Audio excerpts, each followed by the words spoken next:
We are really pleased to have Marvin Olasky joining us. As you may know, if you paid attention to some of our press releases and other materials, Marvin has joined Patrick Henry College as the inaugural holder of the college's Distinguished Chair in Journalism and Public Policy, and we are delighted to have him joining us in that capacity. Of course, he continues as editor-in-chief of World Magazine, which, as you also may know, enjoys almost maybe 500,000 readers and is one of America's most important organs of opinion, especially among those informed by a Christian perspective. Marvin Olasky is the author of more than 20 books and, hundreds, maybe thousands of articles in journals and other organs dealing with Christianity and culture, public policy, and the analysis of many key issues of our day. You may also know that his book, The Tragedy of American Compassion, had a key role in the movement toward welfare reform for the poor during the 1990s. And President George W. Bush hailed the influence of that book and called him, I guess, something like the intellectual godfather of compassionate conservatism. So we're delighted to have Marvin Olasky here conducting interviews all week long. Today, we get the privilege of listening to him have a little back and forth with Jay Hein. It's a privilege to have Jay here, too. Jay has a long and distinguished history in community-based outreach to improve people's lives. Presently, he is the president of the Sagamore Institute for Policy Research, which is in Indianapolis, which he helped found in 2004. At the Institute, Mr. Hein directs research concentrating on community-based reforms, such as welfare to work, access to post-secondary education, affordable health care, and crime prevention. In the George W. Bush administration, he served as Deputy Assistant to the President and Director of the White House Office of Faith-Based and Community Initiatives, which I think Marvin had something to do with the conceptions of in the beginning. There, Jay worked to implement the President's Compassion Agenda, enabling public-private partnerships with faith and community-based social service organizations in the U.S. and even globally. Currently, Mr. Hein directs the Foundation for American Renewal, established by Ambassador Daniel R. Coates, to provide grants and support to community-based organizations. He's also a distinguished senior fellow at Baylor University's Institute for the Study of Religion. He received a BA from Eureka College, like another well-known American leader. Also earned an honorary Doctor of Laws from Indiana Wesleyan University, and I would be asking you to extend a warm welcome to Jay Hein and Marvin Olasky. Thank you. Thank you. So Jay, when you were a senior at that college, once attended by Ronald Reagan, did you think that you were going to have a long and distinguished career in public policy and these other areas? What were your plans at that time? I did not. I had aspirations to be a golfer. That was what I was thinking about a lot as a senior in college, but my chief interest was in being faithful. I was called to love God and serve Him in the world, so I knew I was going to seek some form of engagement. I didn't know if that would be in the pulpit or world missions, or indeed at the end of my college tenure I did feel a tug toward public service. So while I didn't have a clear vision at that time that I would pursue Him through government and think tank work, which I eventually did, but I did know that I wanted to be in the game, and I wanted to help extend His kingdom in whatever footprint He placed me. When and how did that desire to pursue Him begin? Well, I became a serious Christian as a sophomore in high school. I grew up in a Christian household. I had a Timothy experience where my mother and my maternal grandmother were both very faithful and helped impart the gift of faith to me, which is chief, of course. But I didn't realize I had not grown up in a Bible teaching church until I had become introduced to more sophisticated believers who helped me understand the gospel fully. So then I sort of transformed into a 24/7 deal in high school, and then started pursuing Him more on a day-to-day basis and in a more thoughtful way. And growing up in a rural environment in northern Wisconsin without clear biblical instruction, I was not sure how that would manifest. So therefore thought maybe vocational ministry in a more traditional sense. But then I read Wilberforce, and that was my pivot point in a career that eventually led then to public service. Okay, so in public service, after a while you went to the Department of Public Aid of the state of Illinois. did you go there for reasons connected to your biblical faith, or what led you precisely to that point? Sure. So I saw welfare reform as a Wilberforce chapter in American history. Okay. There was an emergence of conservative policymaking in the 1980s that gave hope to reversing the welfare state that had just trapped too many people in poverty. And so I pursued first in a brief period in Illinois, but in a more robust fashion in Wisconsin with Tommy Thompson, welfare reform, which followed the sort of pragmatic and common sense policymaking that the poor themselves had indicated they wanted, which was help toward a job and a permanent escape from poverty, not means testing to enable them to remain eligible for benefits. And our whole system was designed the other way. So I really saw it as a justice pursuit, and I saw it as an empowerment story. So I, on purpose, went into welfare reform, seeing if I could participate in a Wilberforcian moment, which is indeed what I experienced. And then what was your job in Illinois? How were you able to put biblical principles into effect? Well, I found that in Wisconsin, actually, when I joined Tommy Thompson's in team. Illinois, you got your basic experience, but you really weren't able to do much on the policy level? I was there a brief period of time, Okay. actually. Yeah, Okay. a very brief. I just started my career there for a year or Okay. so. But I was invited to return home for me. I'm a Wisconsin native, to join Wisconsin Governor Thompson's Okay. team. And that's where this work really took flight, because, as you may know, in 1993, Tommy Thompson signed a law abolishing AFDC. And in that legislation, he was required to write a replacement plan for this 60-year-old program. And also in that legislation, this grand test of rewriting the social contract in America, he was assigned one new policy planning position. I was privileged to serve in that position, and I didn't take offense when Hudson Institute's president, Les Lankowski, showed up in Madison, Wisconsin at the same time and said, "Governor Thompson, you're going to seek and answer the most profound social policy question of our generation. Do you need some help?" Okay. And Tommy Thompson said, "Yes, indeed." And so the Hudson Institute and many of our friends actually joined the cause to think through labor law and new policy considerations that eventually led to the Wisconsin model. And what was the Wisconsin model? How did that make a difference? Well, we had 97,000 heads of household on welfare in 1993 in Wisconsin, each of which were unsatisfied with their condition. And we thought that the only route out of poverty would be work. And yet all the sophisticated social science literature at the time said you roughly have 3/3 on the welfare caseload. There's a third of the caseload that should be working, indeed, that they're sort of gaming the system. A third of the caseload, so of our 100,000, probably could get there with a little bit of help, and a third never. And within 4 years, our 97,000 head of household caseload, so 300,000 or so people, went to a 7,000 head of household welfare caseload in Wisconsin, with poverty dramatically decreased because of labor force attachment. So it was a system that not only directionally moved people to work, but needed to be transformed because the former welfare job was to sit behind a computer and prove how poor you were to become eligible for benefits. So our system had to change then to, what does it take for you, the former client, but this person full of promise, to realize your potential in the workforce. We had to transform the service delivery system. What happened to those 90,000 heads of household? How many of them actually went to work? Well, the vast majority went to work. The employment numbers, particularly for, we, by the way, experienced the same thing nationally in post-1996 when the federal law was passed. But for single mothers, employment went to record highs, but poverty went to record lows, which was remarkable. We proved the point that labor force attachment is not only statistically the only route out of poverty, but sustainably so.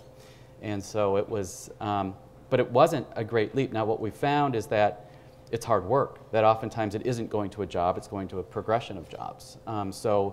Welfare reform became workforce development. So we had to think about what career progression looks like to train somebody who grew up in a welfare household that maybe knew only intergenerational poverty. It was a series of jobs.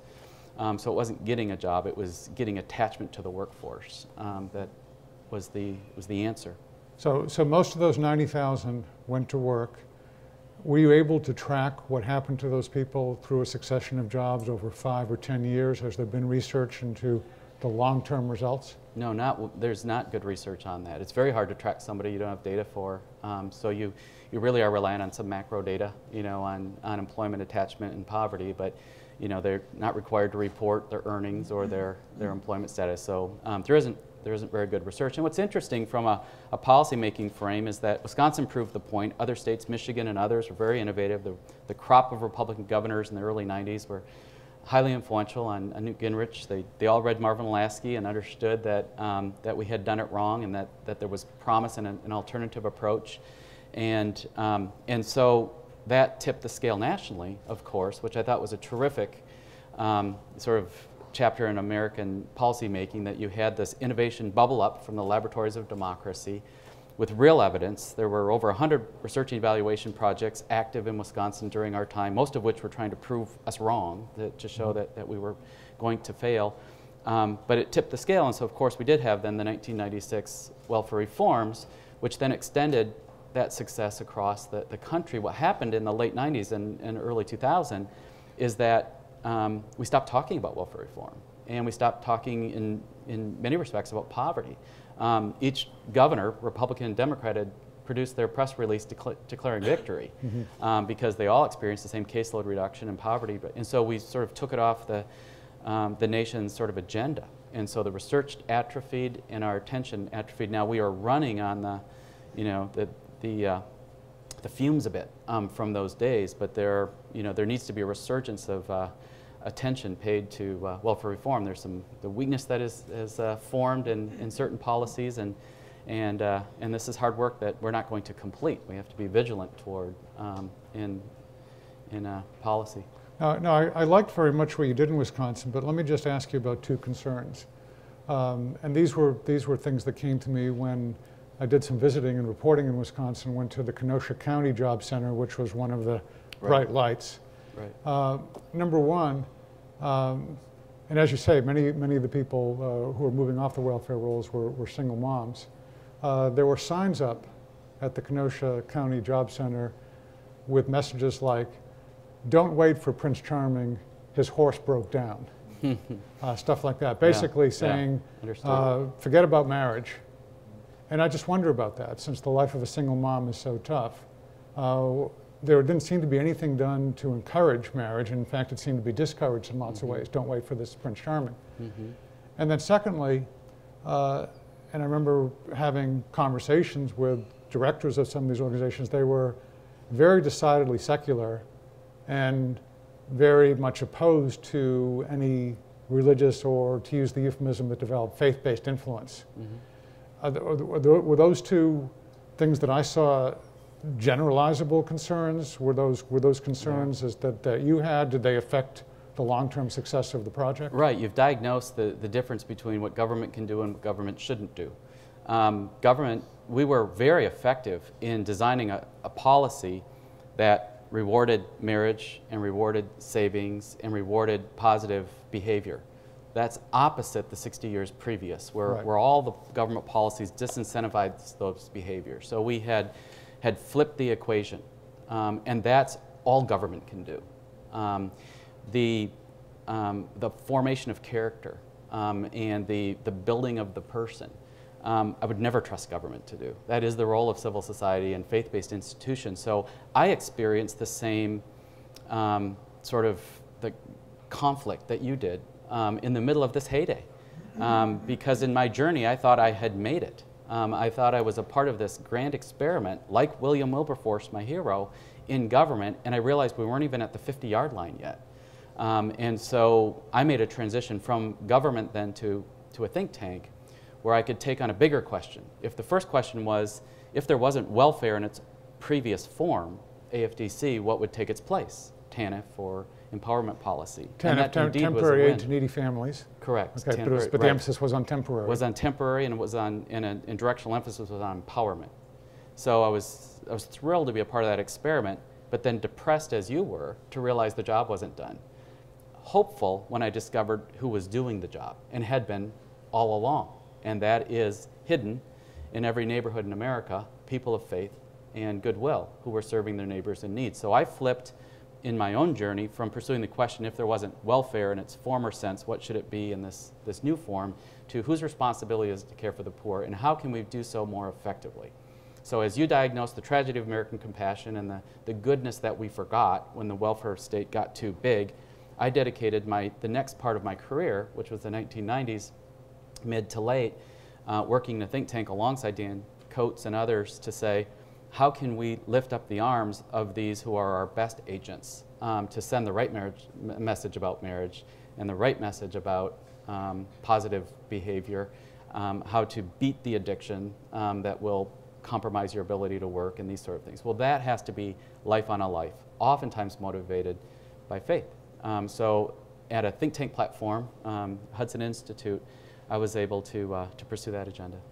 So now, while you were doing that research at the think tank, I was getting involved in 1999 and 2000 in the George W. Bush campaign, and being warned by some very thoughtful people, because the Bush idea, which he then put into practice in 2001, was to have a faith-based office to try to not to stop or even diminish governmental involvement in this, but to redirect it in some way to come to the support of faith-based organizations. Mm-hmm. And there were, very thoughtful people who said, you are playing with fire here. To even pretend that government can do something useful here, you're being very dumb about the whole thing. And looking back, I don't know, maybe they were right. I'm wondering, this is before you got involved in the faith-based office, as you were looking at it, 2000, 2001, 2002, what do you think went wrong? What do you think went right in the practice of compassionate conservatism with government coming alongside to support it, and what went wrong at the beginning of the Bush administration? Well, you were right, and so was the president in the 1990s, that we needed to be more thoughtful and we needed to design better policy to correspond to these actors, these faith-based and community actors who were making a difference. What we had learned is that there was much discrimination toward these organizations as society became more secular, as the pervasive sectarian standard created such a large footprint in American jurisprudence that if you were St. Mary's, by definition, you weren't oftentimes welcome in the public square. That was either in a government contracting situation or culturally. There was great bias. And so the president first discovered this story through Bob Woodson and Rally at the Alamo. That is really a signature moment in the 1990s when Bob Woodson was making the case that, that those who provide drug addiction recovery services oftentimes are faith-filled and credential-less, and that they should not be sort of persecuted by the state officials in Texas, as they were, and crowded out of the space of delivering this important service. And so there was an element of this story that said we should declare that unacceptable, we should sort of clean that up. Okay. But that wasn't the point. The point of the faith-based initiative, and while I was one of the voices, when I wrote a short paper to the transition team saying, I don't think we need a muscular office in the White House. I think we do, though, need more presidential leadership on this. I had actually made a proposal that there should be some type of confederation. Maybe we could have 50 state chapters for the initiative. But we needed the president to lead. The president had a heart for this, and he had a very clear vision for this, what became the faith-based and community initiative. We'll get to its application and how that departed, I think, from the original vision, but I will commend to you, particularly students here, a speech that then Governor George Bush made in July of 1999, which was his first major policy address as a presidential candidate, and it was called Duty of Hope.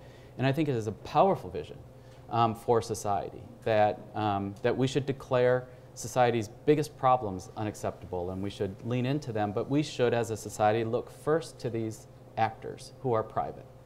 And whether or not we consider government's role in that is a sort of a secondary or tertiary question. But the president, and I think this is a challenge for conservatives who pursue office, is that you can speak culturally that America is not the American government, it is us, as the founders intended. But once you and this is a transition point maybe to where the initiative stumbled a bit. Once you're in office, you run government. And then the questions sometimes take over about how to do grant making and do other policy making that minimizes the narrative. And I think that actually is what happened to the initiative, and perhaps you'd like to dig deeper into that. But I would like to say very clearly that the idea was the right one, that while I served in the last 2 years of the Bush presidency and I traveled the country, I can't tell you how many inner city faith-based leaders came up to me and said, would you please thank the president on my behalf, because before this initiative, and these weren't grantees, these were servants of the Lord toward homelessness and all these other giants in American society that plagued too many of our neighbors. And they said, before this initiative, I was either ignored or I was discriminated against. Again, not in government grant making, but just in society. Now I'm seen as a first responder. So if there's a crisis, they call. And they see that I have positive value, because the president made many trips around the country where he stood alongside the priest or the rabbi and other faith-based agents and said, when you serve a neighbor in need, you serve your country. And I want to thank you for that. That was a culture shift. That is his legacy for the initiative. And he offered profound presidential leadership on that point. We also stumbled and made some mistakes that I'd pleased to get into too, if you'd like to. Yeah, let's talk organizationally here. The grant system puts a lot of power in Washington. I'm going to grant to this organization, I'm not going to grant to that organization. Is that system in and of itself a problem? This was the debate during the Bush campaign, whether to maintain and perhaps even expand the grant system, but open it up to faith-based groups, or to try to change it so that it was more based on vouchers and tax credits and things that took some of the power out of Washington. Yeah.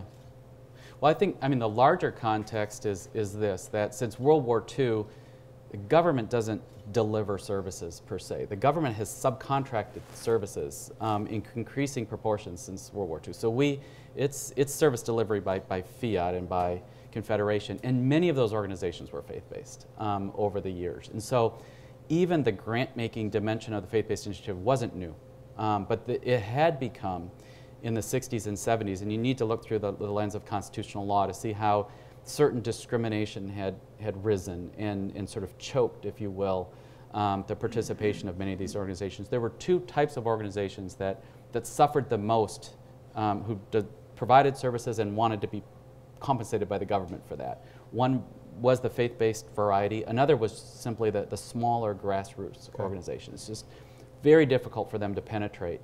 Oftentimes, I would say in my old job, and still would say, don't even go there, because this is the other more important point, is that we give too much credit in the national conversation about this part of the market, which is government payment for these services or reimbursement for these services. The bigger story is that the American charitable sector operates with a minority contribution from government. Mm-hmm. The majority fuel for the charitable marketplace is private individuals and other forms of philanthropy and third-party payer deals. And so I think we needed to make a larger statement, and we need to make policy changes like adaptations to the tax code to incentivize charitable giving.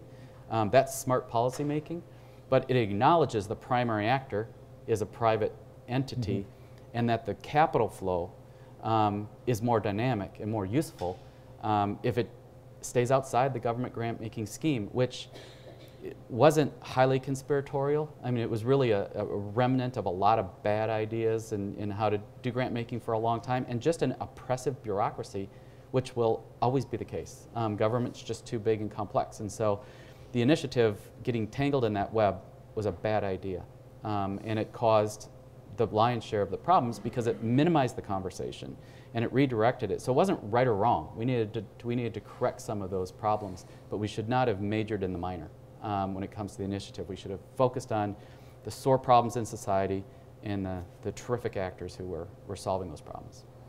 Okay, a second debated point, and it's still very much being debated today, is if there is some taxpayer money flowing to religious organizations involved in providing social services and fighting poverty. Sure. Can it be any religious organization, or does it have to be a religious organization that in many ways is less religious? Or your colleague Amy Sherman, I think, came up with a terrific metaphor a few years ago. I think her reference was to, is it like a salad? Salad or brownie. Or brownie mix. Yeah, right. You know, for all of you, people who are ignorant of the difference, the brownie mix, you put it all in and it becomes one substance. The salad is still lettuce and tomatoes and all that type of stuff. And you can choose. Some people in government have been able to say, have said, okay, we can have a salad mix. The government can, let's say, pay for the lettuce as long as the religious tomatoes are separate from it. And other people have said, well, the very nature of religion, the very nature of religious worldview, it all comes together. It's all part of the same thing, the brownie mix, and you can't separate it. So in that debate, I mean, how has that gone? How were you involved in that? Right. Well, I take the view that we should consider the government dimension, much like we talked about earlier in welfare reform. If government is the purchaser of services for those beneficiaries of the service, and that supply, taxpayer dollars, come in and through the government, we need to respect the dynamic balance of the First Amendment. So that protects every one of us for the free expression of our religious faith, which includes not being religious or being sort of exposed to that involuntarily. At the same time, it protects the, against the establishment of religion. So how do you walk that balance? That's core to the conversation. What should drive the conversation is effectiveness. We simply want the best providers who can help you recover from drugs or attach to the workforce, and so it should be a very pragmatic conversation about how to achieve success. But that, again, looks through the lens of how government should behave. And I think we need a much larger share of the conversation paying attention to how do faith-based organizations grow and become more effective and a bigger part of American society. So I don't necessarily marry those two conversations. I like to speak to the faith community. I like to say that the faith-based initiative is here at Patrick Henry, and it's in the neighborhoods, and it's the faith-based initiative are people of faith who are acting out their faith precepts in service, and so we need to be much more effective in the performance of these organizations, their receipt of philanthropy. So the charitable marketplace, again, I want to answer your question directly, but I do want to put it in context that I think that, that there's a lot of work to be done outside of government policy making that is the true faith-based initiative, and how we can understand their effectiveness and their reach better should be driving the conversation. Well, but let me be more direct here. If government in some way is involved in funding a brownie mix type of religious organization, does that break the code of the First Amendment? Right. I think, yeah, that's a terrific question, and I didn't mean to skirt it. I just want to contextualize it. Okay. So from a government policy making standpoint and from a faith perspective, we should be in the salad business, not the brownie business, when it comes to direct funding. So if I'm the Department of Social Services and you're St. Mary's, and you want to do the pursuit of your gospel program as you're teaching, addiction recovery, you're going to get sued, and you're probably going to lose, because if Graham is one of your participants and they didn't want that, and this program is being funded by taxpayers, the court sort of precepts are clear, that you've meshed your spiritual mission and your social service mission in such a way that you didn't give Graham the chance to have the environment that he was interested in, unless, because I clearly said that if you were directly funded by the government to do that. If Graham was given a voucher and he can choose any provider he wishes, and he chose St. Mary's that had the brownie mix version, there's no constitutional problem. So a voucher is an answer to the brownie mix, but it is a slippery slope. And so at least when I'm advising faith-based charities, I say, be careful, know who you are, don't experience mission creep. I oftentimes refer to Daniel and Nebuchadnezzar. He partnered with the government, but he didn't eat the food. He stayed who he was, and he stayed pure. And we need boards that protect that mission and otherwise. So at once it's a constitutional question, it's also a missional question.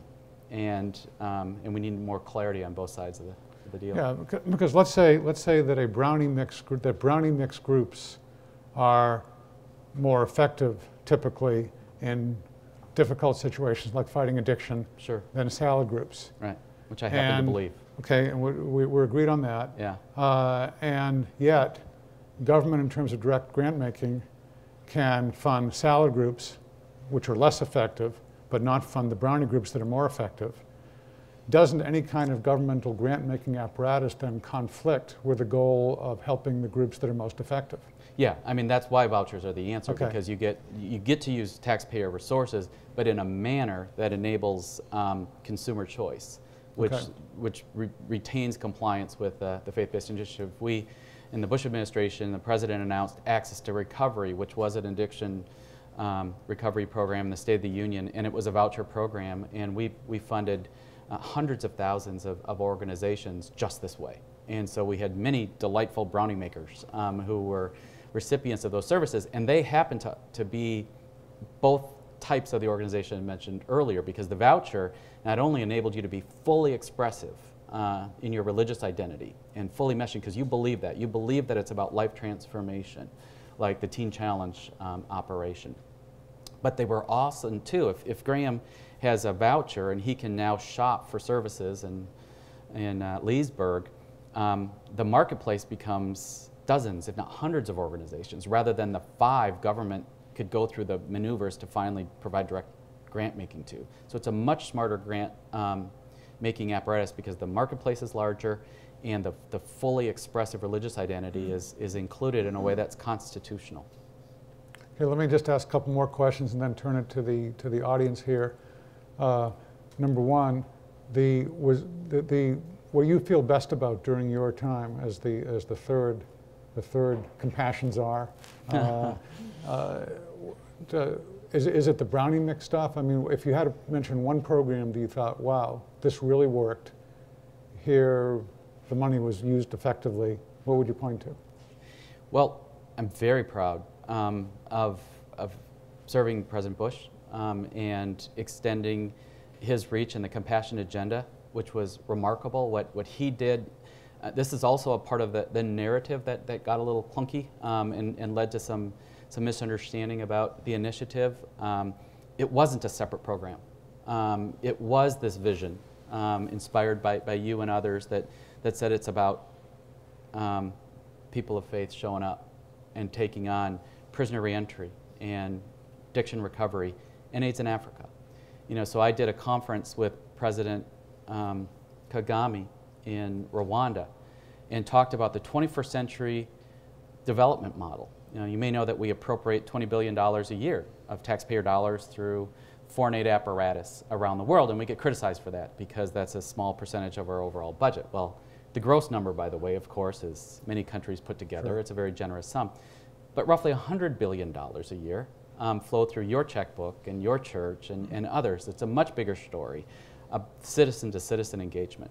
And Rwanda happens to have a phenomenal story in this regard because Rick Warren and some other evangelical business leaders have formed an alliance around President Kagame to help him grow his economy by buying companies and pursuing other private sector strategies. So we had a conference, not talking about American grant making, not talking about the United States government or government-to-government relationships, but instead drawing attention to the oftentimes small but plentiful citizen-to-citizen engagements, which is centuries old in terms of development. And so, you know, being able to acknowledge that work and increase the market share in the national conversation of what the true faith-based initiative is what I enjoyed the most in terms of my service. When President Bush did policymaking in Africa, he was generous, but he imposed accountability, much like our sort of flipped the net foreign aid conversation, much like we had in welfare reform. So I think we did some important policies. We took on really big questions. You know, there's 700,000 prisoners that return to society every year. 2/3 of them are rearrested. We put a mentor in their way and recruited them from churches. This isn't something we spent money on, but we used the bully pulpit to encourage churches to get in the game and and dramatically reduced recidivism. So, there were dozens of initiatives that we were able to launch, many of which achieved positive outcomes, but it was changing the conversation. And as we look at what happens now in the Obama administration and beyond, our challenge is just to sort of complete the sequence. I was very pleased that President Bush took this on. I was very nervous that it would outlive him. Well, and this is my last question here. As you look at what the Obama administration is doing with the faith-based office, given a slightly different name, but perhaps a different agenda, are you enjoying it? Are you worried about it? Well, I think I have two concerns. I mean, from a factual standpoint, what did he do? He kept everything in place from a governmental apparatus, which meant there was a White House Office of Faith-Based and Community Initiatives staffed inside the White House, but also with staff present at a dozen federal agencies, and that was retained. There was some noise about what the changes would be. I mean, all of the constitutional precepts, all the fundamentals of the initiative were retained. But two things happened that alarmed me. There was a higher degree of political or advocacy, of which we did none. We were all policy and program oriented, but there have been, of course, sort of famously conference calls between the White House and the religious leaders to advocate for the health bill, for example, and that type of outreach, I think, is threatening to the character of the initiative. And I think that by a very well-intentioned, perhaps, sort of character of wanting to be setting the table and being a welcoming place for conversation, that they become less relevant. They aren't launching these initiatives with or without government's involvement, but pointed toward these really big problems, human trafficking or the dropout crisis. That's what we did day to day, is took on those problems, and they're having much more conversation than strategy toward these social ills. Okay, questions? There's an article in the Wall Street Journal not too long ago, a column that said compassionate conservatism is dead, that none of the current Republican candidates are showing any interest in that. And I'm not sure if the column, it maybe was just scoring points about all these mean Republicans, and I don't know if it really dealt with their position on faith-based initiatives and so on. But is that correct? Has there been kind of a reaction against it on the part of conservatives today and Republican presidential candidates in particular, or what do you think are the prospects? Well, let me approach it philosophically first, and then politically. I think that I saw myself as a Marvin Olasky compassionate conservative in the 1990s. That really resonated with me. It did so because of my Christian pursuit of grace and truth. And I wanted to work that out. This is the greatest commandment, of course, for a Christian, is to love God, which is the pursuit of truth, and to love neighbor. And I saw those as equal and intertwined commands because Jesus said so. He called that the greatest commandment. And so while that's the point for me as a Christian in my day-to-day life, I saw that playing out in the public square usefully. That if we can be true and vigilant toward truth, and the pursuit of, again, hearkening in my own experience to the welfare reform story, we were right on welfare policy because we believed in the promise and the dignity of each of the people trapped in that system. We believed that they were capable of far better, and we wanted better for them. So this move toward employment policy wasn't being tough on the poor. It wasn't being sort of mean-spirited, which was the press of the day. It was being hopeful, and it was being more helpful to have them sort of achieve. Well, that's because we believed in the God who made them, and the promise that they have as His children. And so that's sort of this commitment to truth, this compassion, agenda, this sort of pushing the conservative party, the Republicans, into this space. This isn't new, but it was an emphasis to say that, and this is where the transition point occurs to the politics. It helped George Bush get elected. It reflected who he was. I think it was a fair sort of moniker. But by definition, using it in the political space just makes it subject to then the lower level political back and forth. So then when he pursued policies that looked like bigger government, which happened in the administration. You know, and you're trying to make sense of it from a philosophical frame, saying, is that compassionate conservatism, just more government spending? And so the moniker got in trouble. I think the precepts and the principles, and again, I was very proud to serve with President Bush, and I know what he thought about these things, and I think he was a right-minded, you know, compassionate conservative. But governing is complex, and so the term itself, I think, became less useful. What it says, you know, whether that's, I think that's more the statement, is that, you know, that there's baggage to the term than it is a reflection of the candidates. I don't think that there's enough known about the sort of the agendas. You know, we're paying attention to fiscal policy more than social policy in this campaign, and so I think that might change over time. And I happen to know some of the candidates and think that they would pursue an effective social policy or compassionate agenda. But I think they're referring to the term when they make that point.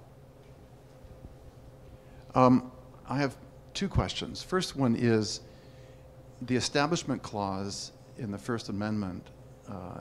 Isn't it really been interpreted as a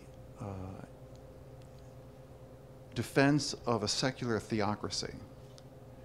In other words, the welfare state is secular, the public schools are secular, and many other aspects of the public square are secular. And of course, the point that you're making and that Marvin's making is that the reason why faith-based charity works is because it is, one, non-secular, and two, it is not government, right? Right. So it seems to me that even the proposal to include vouchers is flawed.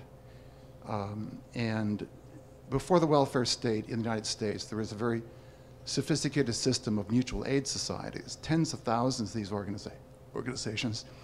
And it seems to me that as long as you have the center, some sort of secular theocracy mandating what the policies are, you're going to have a roadblock to have a flowering or resurgence of legitimate faith-based charity. Mm-hmm.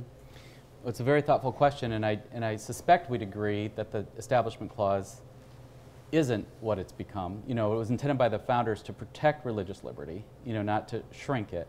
And yet, through the 60s and the 70s and a little bit into the 80s, we had seen the American court system point in that direction. So that is a reality, and we need to be clear-eyed about the discrimination that caused, and that led to not only government policies, but leads to American corporations through their charitable arms not funding faith-based organizations because, of course, they need to comply to church-state precepts.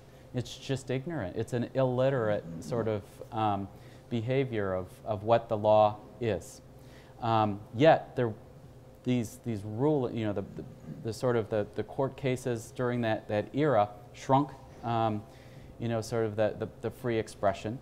We corrected that in large measure, but it still remains a great risk. I would say that vouchers, you know, would be a great protection against that. So maybe we could have that conversation offline about maybe the efficacy of that instrument. But it's been proven quite successful in jurisprudence so far that it protects individual consumer rights as it does the religious integrity. But I was sued, or my name is on a lawsuit that was decided by the Supreme Court, Hein versus Freedom from Religion Foundation. You know, so the Supreme Court was the first church-state case that the Roberts Court took and decided in favor of the administration. But the fact that this advocacy organization, there isn't an attorney that works at that place, could prosecute a case against the administration simply for having a faith-based initiative, which was the point, shows the perils that you're referring to. And so the more we operate outside government sphere to pursue full religious expression does make sense. So I agree, I think, with the premise of your question.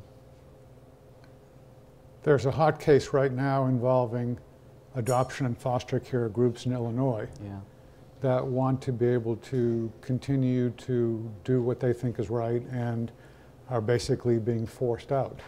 What advice would you give to those groups? I mean, some of the Catholic charity groups and others that are saying essentially we're no longer going to be able to provide these services if you force us to to change our hiring practices.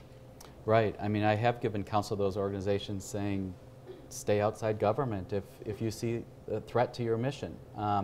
And we need to stay active in government policy saying, stop the discrimination. You know, there's an elaborate case in Britain too, you know, where they just imposed a counter Christian worldview on a faith-based provider that was, you know, delivering so many needed services in the country. And so I think that we need to be, there's a duality in the conversation.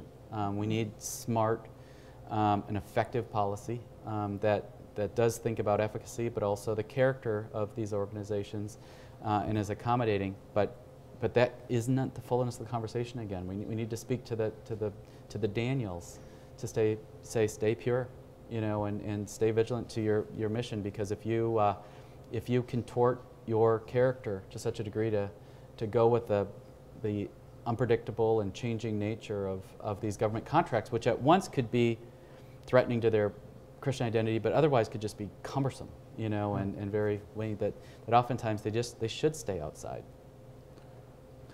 Is compassionate conservatism dead? I mean, the term seems mostly dead. Is the idea within the Republican Party, at least, should we have a death watch for it now? And if so, what, if anything, will replace it? Yeah, it's not dead. So just on sort of technical points, we should see what happened in the UK. So David Cameron campaigned on the term and was successful. So they sort of replicated the Bush 99 model. And we have some friends in other countries that are pursuing the same agenda. So there was really a resonance within conservatism in some quarters for this work.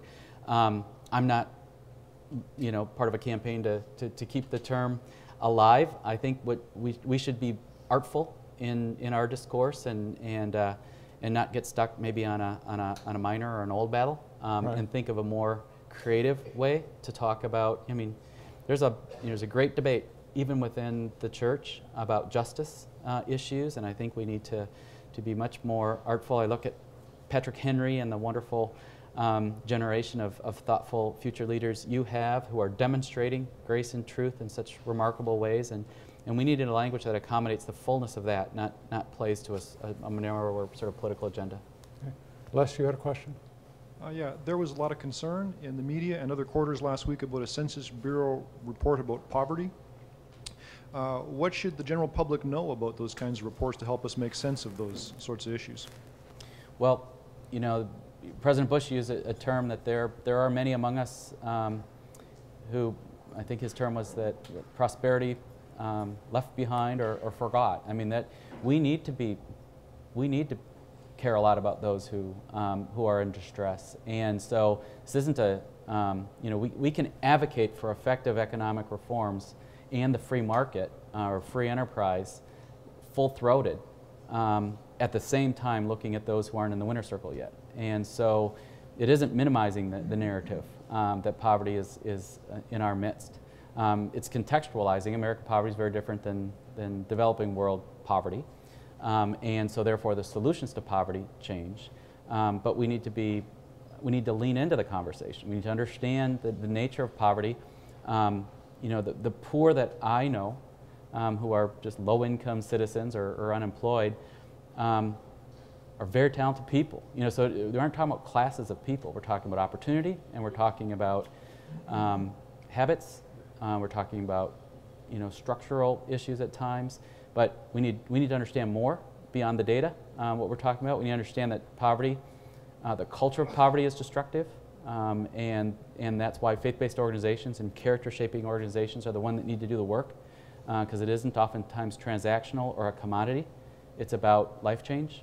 So I love it when the church is engaged because of that. And so I think we need to be better students of American poverty and more aggressively engaged, and we need to show that the church's version, which has been proven over the centuries, is superior, and that means the church needs to be in the game and effective in articulating the precepts of what separates a faith-based approach from a secular one. Well, that's a good note on which to conclude. Please join me in thanking Jay Hein for coming here and for his work. Thank you. Thank you for having me. I appreciate it. Thank you. I know you probably took great notes, but watch World Magazine for a published version of this interview from Marvin Olasky coming in the future.